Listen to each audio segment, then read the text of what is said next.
The High Middle Ages was a very violent period in European history, and life was difficult.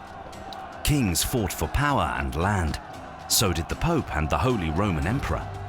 The Pope also called for a crusade against Muslims to seize Jerusalem's Holy Land. And England attacked France over English lands that bordered on France. At that time, feudalism was the form of government in existence. Feudalism was a system based on the ownership of land.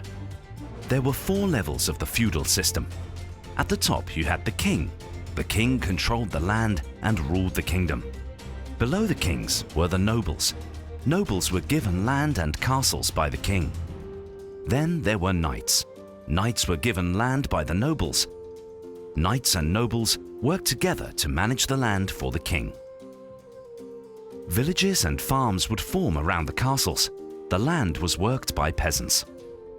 Peasants, also known as serfs, served the knights and were responsible for providing food to the kingdom. In return, the knights provided protection. A peasant's family lived in a small, inexpensive house framed with wood and plastered with a mixture of straw, manure, and mud. They had thatched roofs and dirt floors. Floors were covered in straw and there was very little furniture. Peasants spent most of their time working.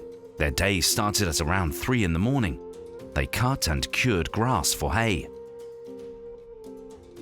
By daylight, peasants had a little breakfast. Typically, it would be a rich stew made of peas, carrots and onions, oats and herbs.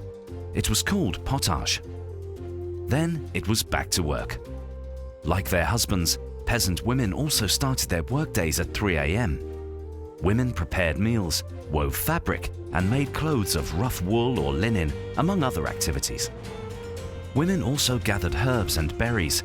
Peasant women utilized herbs to make medicines to treat their children. Under the feudal system, life was especially difficult and harsh for the peasants. Fear of famine, disease, and outbreaks of warfare dominated their lives. Their diets and personal hygiene were extremely poor. The way the feudal system was structured kept peasants unable to escape their miserable existence. Because people were not able to move from one social class to another, peasants and their children would always remain peasants.